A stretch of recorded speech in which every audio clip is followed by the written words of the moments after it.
Hello বন্ধুরা, এই দেখো আজকে আমি সকালবেলা বিউলি ডাল আর আতপ চাল ভিজিয়ে রেখেছিলাম। ভিজিয়ে আর সকালেই বেটে রেখেছি। এই দেখো কি সুন্দর ফুলে উঠেছে। তা আমি আজকে ইডলি বানিয়ে নেব। এই দেখো কি সুন্দর ফুলে উঠেছে। দেখো,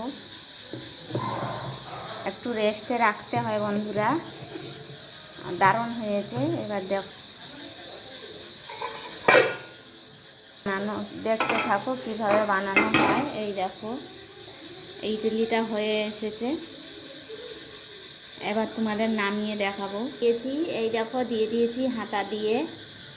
এবার দেখো, এই দেখো দিয়ে দিয়েছি।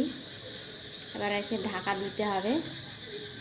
এই দেখো প্রায় হয়ে গিয়েছে। এই দেখো এই নামানো হয়ে গেছে। কি সুন্দর নরম তুলতুলে, পুরো পাউরুটির মতন। এই দেখো